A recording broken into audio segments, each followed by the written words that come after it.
প্রথমেই থাকছে যুক্তরাষ্ট্র বাংলাদেশে যে বিষয়গুলো চায়, এই নিয়ে প্রতিবেদনে থাকছে বিস্তারিত। তারপর থাকছে লুটের টাকায় কিনা অভিনন্দনের সরকারের বৈধতা পাওয়ার চেষ্টা হাস্যকর, বলছেন রিজভী। এবার থাকছে 5 সংকটে নতুন সরকার। সর্বশেষ থাকছে কারোর স্বীকৃতির জন্য সরকার বসে নেই, বলছেন ওবায়দুল কাদের। শুনলেন শিরোনাম, এবার বিস্তারিত। পুরো খবরটি দেখতে সাথেই থাকুন। যুক্তরাষ্ট্র বাংলাদেশে যে বিষয়গুলো চায়। মার্কিন যুক্তরাষ্ট্র বাংলাদেশে নির্বাচন নিয়ে দ্বিমুখী আচরণ করছে। একদিকে যেমন তারা বলেছে নির্বাচন অবাধ, সুষ্ঠু, নিরপেক্ষ হয়নি, অন্যদিকে বাংলাদেশের সঙ্গে সম্পর্ক এগিয়ে নিয়ে যাওয়ার উদ্বেগও তাদের মধ্যে লক্ষণীয়। মার্কিন রাষ্ট্রদূত পিটার ডি হাস ইতিমধ্যে পররাষ্ট্রমন্ত্রীর সঙ্গে দেখা করেছেন, তথ্য ও প্রযুক্তির প্রতিমন্ত্রীর সঙ্গেও সাক্ষাৎ করেছেন। শপথ অনুষ্ঠানের দিন তিনি গণভবনে উপস্থিতি ছিলেন এবং প্রধানমন্ত্রীকে শুভেচ্ছা জানিয়েছেন। অন্যদিকে মার্কিন যুক্তরাষ্ট্রের পররাষ্ট্র দপ্তরের পক্ষ থেকে বলা হচ্ছে বাংলাদেশের নির্বাচন অবাধ, সুষ্ঠু, নিরপেক্ষ হয়নি। মার্কিন যুক্তরাষ্ট্র বাংলাদেশের নির্বাচনের বিষয়ে এখন পর্যন্ত পূর্ণাঙ্গ প্রতিবেদন দেয়নি। তবে মার্কিন যুক্তরাষ্ট্রের এই দ্বৈত নীতির কারণ ব্যাখ্যা করতে গিয়ে কূটনীতিক বিশ্লেষকরা বলছেন বেশ কিছু চাওয়া পাওয়া রয়েছে মার্কিন যুক্তরাষ্ট্রের। আর এই চাওয়া পাওয়াগুলোর হিসাব নিকাশ মিলাতে মার্কিন যুক্তরাষ্ট্র এখন পর্যন্ত একটি দোদুল্যমান অবস্থানে রয়েছেন। তারা একদিকে সরকারের সঙ্গে সম্পর্ক এগিয়ে নিতে চাচ্ছে, অন্যদিকে নির্বাচন অবাধ, সুষ্ঠু, নিরপেক্ষ হয়নি একথাও বলে সরকারকে সব সময় একটা চাপের মুখে রাখতে চাইছে। যে বিষয়গুলো মার্কিন যুক্তরাষ্ট্র বাংলাদেশে চায় তার মধ্যে রয়েছে এক, বাণিজ্য সম্পর্ক বৃদ্ধি। মার্কিন যুক্তরাষ্ট্র বাংলাদেশে বাণিজ্যিক সম্পর্কে প্রসার চায়। গত এক যুগে বাংলাদেশে অনেকটাই চীনের প্রভাব বলায় ঢুকে গেছে। চীনের সঙ্গে অর্থনৈতিক সম্পর্ক অনেকই প্রবল হয়েছে। এই অবস্থা থেকে বাংলাদেশ যেন বের হয়ে আসে, এটি মার্কিন যুক্তরাষ্ট্রের চাওয়া। কারণ বাংলাদেশের সঙ্গে তাদের বাণিজ্যিক লেনদেনের সম্পর্কগুলোকে একটা শক্ত ভিত্তির উপর দাঁড় করাতে চায়। মার্কিন যুক্তরাষ্ট্র ইতিমধ্যে বাংলাদেশের বোয়িং বিক্রির ব্যাপারে আগ্রহ জানিয়েছে। তথ্য প্রযুক্তির ক্ষেত্রেও বিনিয়োগদের কথা বলছে মার্কিন যুক্তরাষ্ট্র। আর কিছু বাণিজ্যিক সম্পর্ক বৃদ্ধির তৎপরতা চালাবে মার্কিন যুক্তরাষ্ট্র। 2, বঙ্গোপসাগরে তেল গ্যাস উত্তোলন। বঙ্গোপসাগরে তেল গ্যাস উত্তোলনের জন্য মার্কিন যুক্তরাষ্ট্র তাদের দেশের কোম্পানিগুলোর অগ্রাধিকার চায়। ইতিমধ্যে এ নিয়ে একটি সমঝোতা হয়েছিল, কিন্তু সরকার নির্বাচনের কারণে এই উদ্যোগ থেকে পিছিয়ে এসেছে।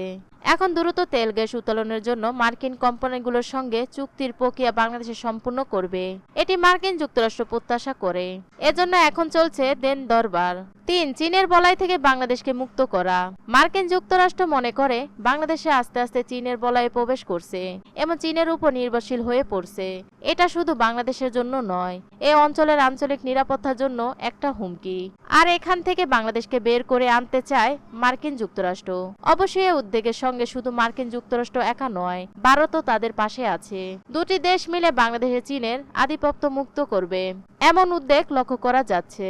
4, বাংলাদেশের সন্ত্রাসবাদ এবং জঙ্গিবাদ নির্মূল চায়। বাংলাদেশে যেন নতুন করে সন্ত্রাসবাদ ও জঙ্গিবাদ মাথাচাড়া দিয়ে উঠতে না পারে, সেই বিষয়টি নিশ্চিত করতে চায় মার্কিন যুক্তরাষ্ট্র। আর এজন্য অংশীদারিত্বের কূটনীতিকদের অভিন্ন লক্ষ্য নিয়ে কাজ চায় এই দুই রাষ্ট্র। 5, বাংলাদেশের সাময়িক পরিস্থিতি চায় যুক্তরাষ্ট্র। মার্কিন যুক্তরাষ্ট্র বাংলাদেশে তাদের সাময়িক পরিস্থিতি নিশ্চিত করতে চায়, পাশাপাশি যেন বাংলাদেশে মার্কিন সাময়িক জোটে যোগদান করে সেই ব্যাপারে মার্কিন যুক্তরাষ্ট্রের আগ্রহ রয়েছে। বাংলাদেশকে মার্কিন সামরিক বলয় নিয়ে আসতে পারলে এই অঞ্চলের আঞ্চলিক নিরাপত্তা নিশ্চিত হবে, এমনটি মনে করছেন মার্কিন যুক্তরাষ্ট্র। আর এ কারণে বঙ্গোপসাগরে মার্কিন সামরিক উপস্থিতি চায় যুক্তরাষ্ট্র। এই 5টি চাওয়া পাওয়ার হিসাব নিকেশে মেলাতে মার্কিন যুক্তরাষ্ট্র বাংলাদেশের ওপর চাপ দিচ্ছে বলে অনেকেই মনে করে। তবে মার্কিন যুক্তরাষ্ট্র মনে করে বাংলাদেশের সঙ্গে সম্পর্ক এগিয়ে নিয়ে যাওয়াটা যেমন মার্কিন যুক্তরাষ্ট্রের জন্য জরুরি, ঠিক একইভাবে মার্কিন যুক্তরাষ্ট্র চায় বাংলাদেশের সুশাসন ও গণতন্ত্র এবং মানবাধিকারের সুরক্ষা। লুটের টাকায় কেনা অভিনন্দনে সরকারের বৈধতা পাওয়ার চেষ্টা হাস্যকর। লুটের টাকায় কেনা অভিনন্দনের মাধ্যমে সরকারের বৈধতা পাওয়ার চেষ্টা বড় হাস্যকর বলে মন্তব্য করেছেন বিএনপির সিনিয়র যুগ্ম মহাসচিব রুহুল কবির রিজভী। রুহুল কবির রিজভী বলেন, দেশের জনগণকে উপেক্ষিত রেখে জনপ্রতিনিধিহীন একনায়ক সরকার যে কোনো উপায়ে বিদেশি রাষ্ট্রের সমর্থন জোগাড় করতে ব্যস্ত। দেশে দেশে ধর্ণা দিয়ে আকুতি মিনতি করছেন। দামি ভোটের নকল সরকার হীনমন্যতায় ভুগছে। ধর্ণা দিয়ে অভিনন্দনের বার্তা আনা দেশের জন্য সম্মানজনক নয়। লুটের টাকায় ক্রয় করা অভিনন্দনের মাধ্যমে প্রধানমন্ত্রী শেখ হাসিনার বৈধতা পাওয়ার চেষ্টা বড় হাস্যকর। হাস্যকর। তিনি বলেন, বাংলাদেশে 18 কোটি মানুষ আওয়ামী লীগের একদলীয় পাতানো নির্বাচনকে স্বীকৃতি দেয়নি। ভোটের কেন্দ্রে না যাওয়াটাই সেটাই প্রমাণ। আমরা আর মামুদের ডামি নির্বাচনের মাধ্যমে গঠিত দ্বিতীয় বাকশাল সরকারের বৈধতা পাওয়ার প্রশ্ন আসে না। জনগণ এই নির্বাচন, এই অবৈধ সংসদ কখনো মেনে নেবে না। জনগণ আন্দোলনের মাধ্যমে এই ডামি সরকারের পতন ঘটাবে।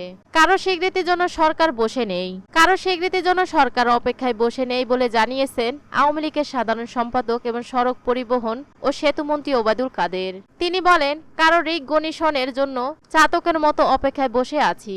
নির্বাচিত সরকার এমন দেউলিয়া অবস্থায় পড়েছে, এটা মনে করার কোনো কারণ নেই। ওবায়দুল কাদের বলেন, বিএনপি হিংসায় জ্বলছে, কারণ তারা নির্বাচনে অংশ না নিলেও তাদের বিপুল সংখ্যক মানুষ শেখ হাসিনাকে প্রধানমন্ত্রী নির্বাচিত করেছেন। বিএনপি এখন ঈর্ষায় কাতর। সেতুমন্ত্রী বলেন, দেশপ্রেমিক সরকার হিসেবে আওয়ামী লীগ দ্রব্যমূল্য নিয়ন্ত্রণের ব্যবস্থা নিচ্ছে, আর আন্দোলনের নামে বিএনপি সহিংসতার আশ্রয় নিলে তার বিরুদ্ধে আইন প্রয়োগকারী সংস্থা তাদের দায়িত্ব পালন করবে এবং রাজনৈতিকভাবে আমরাও মোকাবিলা করব। আওয়ামী লীগের সাধারণ সম্পাদক বলেন, বিএনপি তথাকথিত আন্দোলনের রূপরেখা কেউ দেখেনি, তাদের আন্দোলনের বিষয় স্পষ্ট নয়। তথাকথিত আন্দোলনের ডাক দিয়ে ব্যর্থ হয়ে বিএনপি এখন দেশ বিদেশে হাসি তামাশার পাত্রে পরিণত হয়েছে। তাদের কথিত আন্দোলনের দেশে গণতান্ত্রিক সাংস্কৃতিক ধ্বংসের পায়তারা বলে মনে করি। ওবায়দুল কাদের বলেন, শান্তিপূর্ণভাবে রাজনৈতিক কর্মসূচি দেওয়ার অধিকার বিএনপির আছে, কিন্তু আন্দোলনের নামে যদি তারা 28 অক্টোবর এবং পরবর্তী সন্ত্রাসী কর্মকাণ্ড চালিয়ে রাষ্ট্রীয় সম্পদ বিনষ্ট করে, মানুষ পুড়িয়ে মারে, জননিরাপত্তা বিঘ্নিত হয়, তাহলে আইন শৃঙ্খলা বাহিনী যথাযথ পদক্ষেপ নেবে। 5 সংকটে নতুন সরকার। প্রতিটি নতুন সরকারে একটা হানিমুন পিরিয়ড থাকে। সে সময় নতুন সরকার ভুল ত্রুটিগুলো সাধারণ মানুষ ক্ষমা সুন্দর দৃষ্টিতে দেখে। নতুন সরকারের কাছে কিছু প্রত্যাশা করে না, সাধারণ মানুষ পর্যবেক্ষণ করতে চায় নতুন সরকার কি করে তা দেখার অপেক্ষায় থাকে। এই সময় একটি নতুন সরকারে অনেক কঠোর সিদ্ধান্ত গ্রহণ করতে পারে, কারণ সদ্য নির্বাচিত। তবে টানা চতুর্থবারের মতো আওয়ামী লীগ সরকারের জন্য এবার কোনো হানিমুন পিরিয়ড নেই। এই সরকারকে সাধারণ মানুষ নতুন সরকার মনে করছে না, বরং গত সরকারের ধারাবাহিকতায় মেনে করছে। আর এই কারণে চলজলদি বিগত দিনে সমস্যাগুলো সমাধান চাইছে সাধারণ মানুষ। নতুন সরকার দায়িত্ব গ্রহণ করে 5টি সংকটের মুখোমুখি হয়েছেন এবং এই সংকটগুলো জনজীবনে দুর্বিহস্য অবস্থা সৃষ্টি করছে। অবিলম্বে এই সংকটের সমাধান করতে হবে এবং সমাধানের লক্ষ্য কার্যকর ব্যবস্থা গ্রহণ করতে হবে বলেই রাজনীতি বিশ্লেষকরা মনে করছেন। না হলে নতুন সরকার জনপ্রিয়তার সংকটে পড়তে পারে বলেও মনে করছেন কেউ কেউ। যে 5টি সংকট এই সরকারকে খুব বিরক্তকর অবস্থা শুরু থেকেই ফেলছে, তার মধ্যে রয়েছে 1. দ্রব্যমূল্য পরিস্থিতি অসহনীয় হয়ে গেছে। চালের দাম রহস্যজনকভাবে বৃদ্ধি পেয়েছে।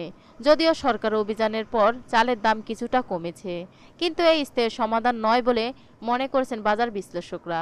তারা মনে করেছেন অবিলম্বে চালসহ নিত্য প্রয়োজনীয় দ্রব্যের দাম কমাতে হবে। সামনে রমজান শুরু হচ্ছে, এই সময় সিন্ডিকেট নানান রকম কারসাজি করে রমজানে ব্যবহৃত হয় এমন পণ্যের দামগুলো বাড়িয়ে ফেলতে পারে। নিউজটি সম্পূর্ণ দেখার জন্য ধন্যবাদ।